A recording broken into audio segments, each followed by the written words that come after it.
इस क्वेश्चन में N2 और N2 प्लस के बॉन्ड एंथैल्पी के ऑर्डर को आपको कंपेयर करना है। तो सिंपली ध्यान देना, जिसका बॉन्ड ऑर्डर ज़्यादा होगा उसका बॉन्ड स्ट्रेंथ ज़्यादा होता है। अगर बॉन्ड स्ट्रेंथ ज़्यादा होगा तो उसका बॉन्ड डिसोसिएशन एंथैल्पी या एनर्जी भी क्या होता है, हाई होता है। तो सिंपली आपको क्या पता करना है, N2 और N2 प्लस के बॉन्ड ऑर्डर को पता कर लेना है। तो उसके लिए सिंपली क्या करेंगे, उनका टोटल टर्न निकाल लेंगे। तो N2 का टोटल टर्न क्या होता है 14 और N2 प्लस का कितना होता है 13। बॉन्ड कितना होगा N2 के लिए, N2 के लिए होगा 3 और N2 प्लस के लिए कितना होगा 2.5। तो अगर आप कंपेयर करते हो तो किसका बॉन्ड ज़्यादा है N2 का, तो उसका बॉन्ड एंथैल्पी भी क्या होगा, ज़्यादा होगा। यानी आपका जो ऑप्शन ए होगा इस क्वेश्चन का करेक्ट आंसर होगा। तो बच्चों लोग, आपको बॉन्ड कैसे निकालना है उसका फंडामेंटल अप्रोच और हमारा जो फास्ट अप्रोच है कि बॉन्ड हम कैसे निकालते हैं फटाफट टोटल के बेसिस पे, दोनों का वीडियो एम्बेड किया रहेगा इस सॉल्यूशन के इस वीडियो के एंड में, ताकि आप कॉन्सेप्ट को समझ सको और प्लस अपने प्रोसेस को फास्ट कर सको। मिलते हैं हम लोग नेक्स्ट क्वेश्चन में। बच्चों लोग, इस सेशन में हम लोग सीखने वाले हैं कि नॉर्मल तरीके से आप बॉन्ड ऑर्डर का कैलकुलेशन कैसे करते हैं using molecular orbital energy diagram. Bond order का फॉर्मूला होता है total bonding electron minus anti bonding electron by 2। ठीक है। तो जब भी कोई भी आपको मॉलिक्यूल दिया रहेगा तो सबसे पहला काम क्या करना है, आपको उस मॉलिक्यूल में जो एटम इन्वॉल्व है उनका एवरेज एटॉमिक नंबर पता करना है। तो ध्यान देना, इसको हम लोग अप्लाई करते हैं, आपके लिए मान लेते हैं C2 मॉलिक्यूल पर अप्लाई करते हैं। ठीक है। तो C2 मॉलिक्यूल में पहला पता करोगे जेड एवरेज कैसे निकालते हैं। तो C2 मॉलिक्यूल बना होता है C एटम से, तो यहाँ पे 2 C एटम है तो 6 + 6/2 कर दें तो क्या होगा, ये 6 होगा। अब जो जेड एवरेज अगर 6 है तो अब देखो कि 8 से छोटा है कि बड़ा है। ठीक है। तो जब भी जेड एवरेज 8 से छोटा होगा तो उस केस में हम लोग इस मॉलिक्यूलर ऑर्बिटल एनर्जी को फॉलो करते हैं। बात समझे। तो यहाँ पे C2 में चूँकि जेड एवरेज 6 है यानी 8 से छोटा है तो इसको फॉलो करेंगे। अगर जेड एवरेज 8 से ज़्यादा या उसके इक्वल होता तो हम इस एनर्जी लेवल को फॉलो करते हैं। ठीक है। अब इस केस में आपका जेड एवरेज 6 है तो इसको हमको फॉलो करना है। अब हमको उसको फिलअप करते हैं तो C2 में टोटल टर्न कितना होता है, तो इसका टोटल टर्न जो होगा ये होता है 12। अब 12 टर्न को फिलअप करना मुझे, तो यहाँ पे जो हर मॉलिक्यूलर ऑर्बिटल है उसका कैपेसिटी होता है 2 इलेक्ट्रॉन। इसको फिलअप करेंगे तो यहाँ पे 1 2 3 4 5 6 7 8 9 10। यहाँ पे सिंगली इसलिए फिलअप किया है क्योंकि यहाँ पे दोनों का एनर्जी लेवल सेम है π2p/y का, तो यहाँ पे होल्स रूल फॉलो किया गया है। ठीक है। फिर हो गया 11 और 12। तो आप इसको फिलअप कर लिए। अब आपको बॉन्ड और निकालना था, तो बॉन्ड कैसे निकालना बच्चों लोग, तो सिंपली है बॉन्ड निकालने के लिए आपको क्या निकालना है, बॉन्डिंग इलेक्ट्रॉन टोटल निकालो कितना हो रहा है सिस्टम में। तो बॉन्डिंग इलेक्ट्रॉन जब निकालेंगे हम लोग तो यहाँ पे आपको दिखेगा, यहाँ पे 2, यहाँ से 2 और यहाँ से आपका टोटल 4। तो बॉन्डिंग कितना हो गया 4 + 2 + 2 कितना हो गया 8, माइनस एंटी बॉन्डिंग कितना होगा चलो, तो यहाँ से 2 और यहाँ से 2 कितना होगा 4। तो 8 - 4 हो गया, बाई 2 कर देना तो ये हो जाएगा आपका बॉन्ड कितना हो जाएगा 2 हो जाएगा इस केस में। ठीक है। इसमें एक और तरीके से आप निकाल सकते हो, आपको पता होना चाहिए कि बॉन्डिंग इलेक्ट्रॉन और एंटी बॉन्ड इलेक्ट्रॉन आपस में कैंसिल आउट होता है। तो अगर आप देखोगे तो आपको देखना है कि नेट कितना बॉन्डिंग बच रहा है। बॉन्डिंग को तुम प्लस मानो तो एंटी बॉन्डिंग को माइनस मानना, इन दोनों आपस में क्या होता है कैंसिल करता है। तो आपको पता करना है नेट बॉन्डिंग इलेक्ट्रॉन। तो सिंपली बॉन्ड का एक और फॉर्मूला हो सकता है, क्या हो सकता है, नेट बॉन्डिंग इलेक्ट्रॉन। तो नेट बॉन्डिंग इलेक्ट्रॉन के वैल्यू को बस आपको डिवाइड करना है 2 से। ठीक है। तो यहाँ पे σ1 ने σ1* आपस में कैंसिल कर लेगा, यहाँ पे भी आपस में कैंसिल कर लेगा।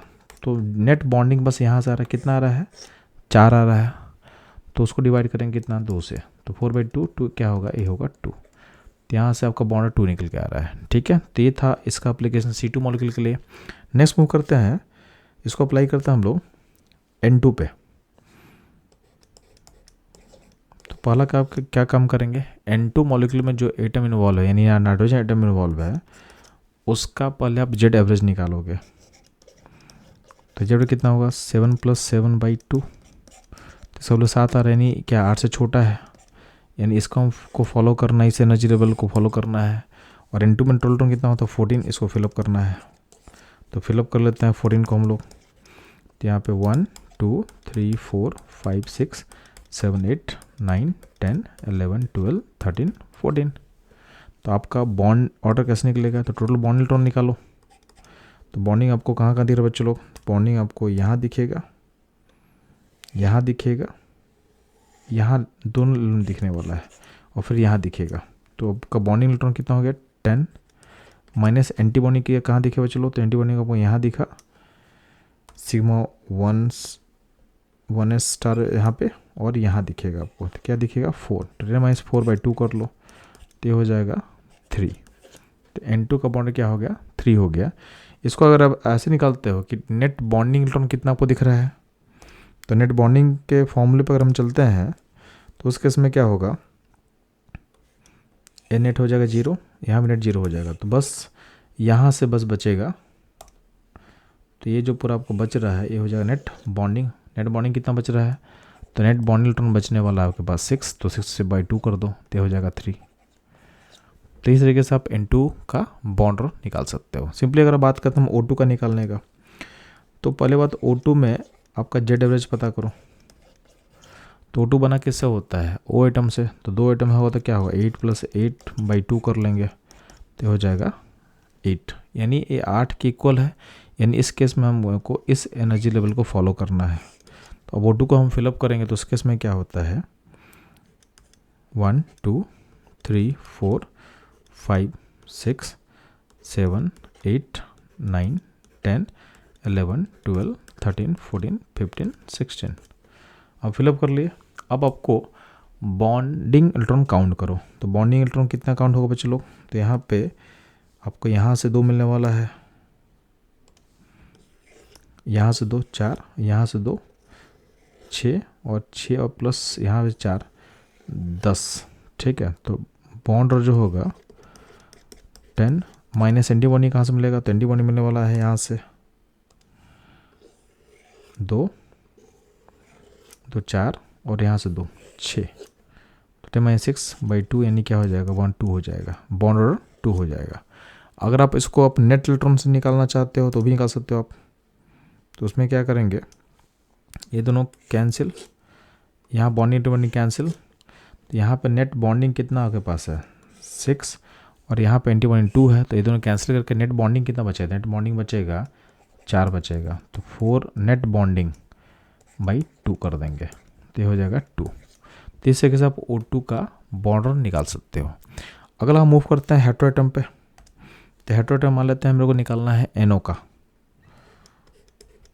तो NO का निकालने के लिए सिंपली क्या करेंगे, आप कुछ नहीं करना है आपको क्या करना है, NO का पहले आप निकालो जेड एवरेज। कैसे पता चलेगा हम लोग को, तो सिंपली क्या हुआ, N में 7 होता है, O में 8/2 कर लो, तो ये हो जाएगा आपका 7.5। चूँकि जेड एवरेज आपका 8 से छोटा है, यानी इसको आप फॉलो करोगे। अब NO में कितना इलेक्ट्रॉन टोटल होता है बच्चों लोग, तो इसका टोटल होता है 15। तो 15 को बस फिलअप करना है, तो ऊपर फिलअप करें तो क्या होगा, यहाँ पे 2 3 4 5 6, ठीक है, 7 8 9 10 11 12 13 14 एंड 15। ठीक, तो ये हो गया आपका मॉलिक्यूलर ऑर्बिटल को हम फिलअप कर चुके हैं।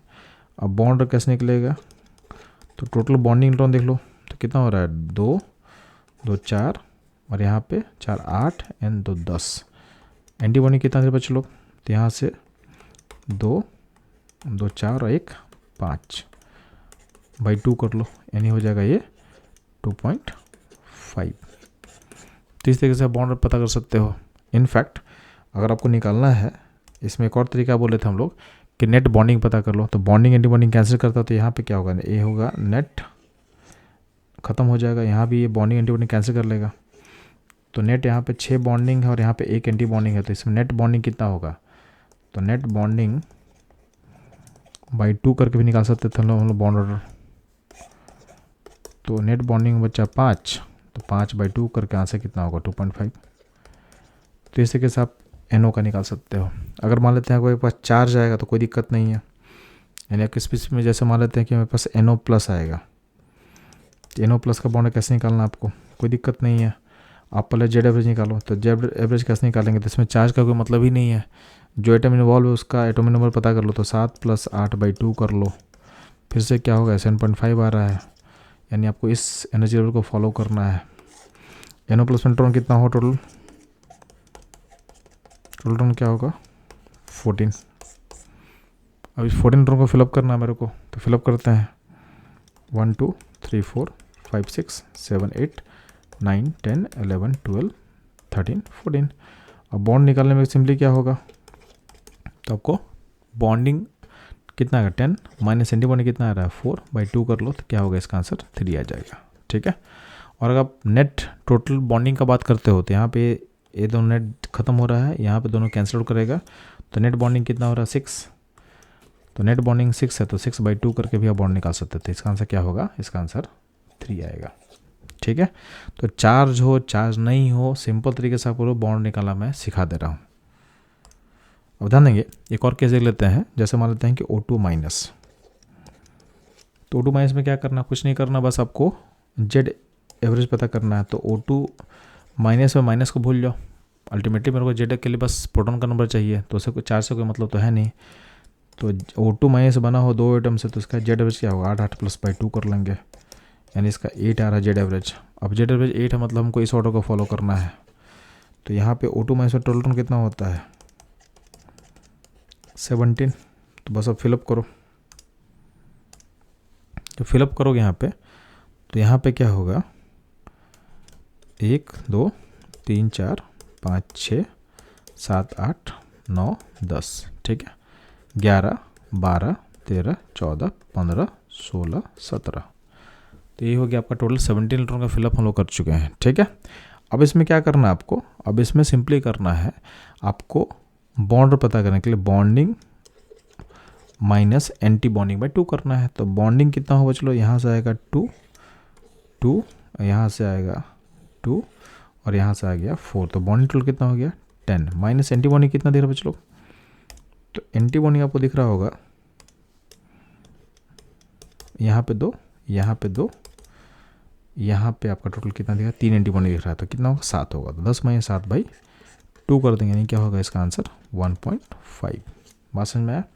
अगर आप निकालना चाहते हो नेट बॉन्डिंग करके तो भी पता चल जाएगा। यहाँ पे ये दोनों आपस में कैंसिल करेगा, ये दोनों आपस में कैंसिल करेगा। यहाँ पे देखोगे 6 बॉन्डिंग और यहाँ पे 3 एंटी बॉन्डिंग है, तो नेट बॉन्डिंग कितना होगा, तो नेट बॉन्डिंग 3 हो गया, तो 3/2 यानी 1.5 हो जाएगा इस केस में बॉन्ड ऑर्डर। बात समझ में आया। तो ये आपको सारा तरीका समझा दिए कि नॉर्मली आपको किस तरीके से मॉलिक्यूलर ऑर्बिटल डायग्राम को फॉलो करके बॉन्ड को निकालना है। तो इस तरह के अप्रोच के लिए हमारे साथ बने रहें। मिलते हैं हम लोग नेक्स्ट कॉन्सेप्ट में। मॉलिक्यूलर ऑर्बिटल थ्योरी के क्वेश्चन में अगर आपसे पूछा जाए कि इस मॉलिक्यूल का बॉन्ड ऑर्डर कितना होगा, तो उसके लिए सिंपली आपको उसका मॉलिक्यूलर ऑर्बिटल डायग्राम को लिखना पड़ता है। उसके बाद आप बॉन्ड ऑर्डर का फॉर्मूला अप्लाई करते हो, bonding electron minus anti bond electron by 2 करते हो, उससे आप बॉन्ड को निकालते हो। बट इस प्रोसेस में काफ़ी टाइम आपको लगता है। इस टाइम को सेव करने के लिए हम लोग आपके सामने एक ट्रिक ला रहे हैं, उस ट्रिक पे आप फोकस करोगे।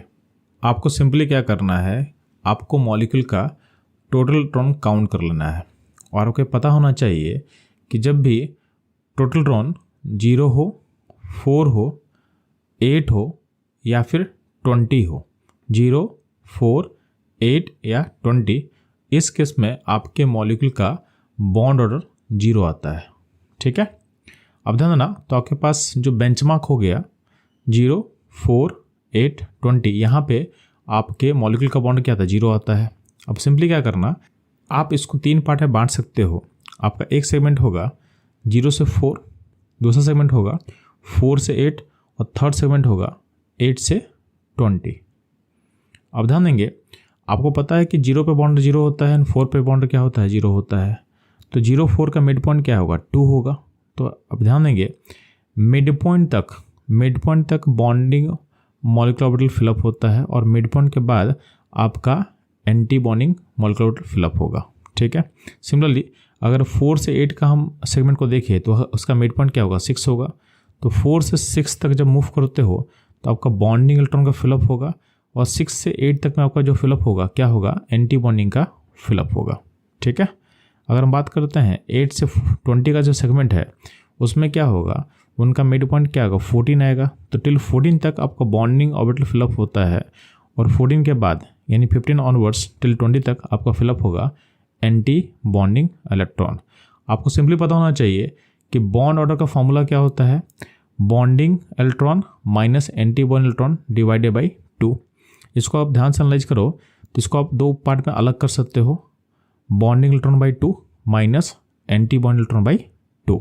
अब इसको एनालाइज करके आप देख सकते हो कि जब भी आप बॉन्डिंग इलेक्ट्रॉन को फिलअप करते हो तो आपका बॉन्ड क्या होता है, इंक्रीज करता है। कितने से इंक्रीज करता है, 0.5 से इंक्रीज करता है।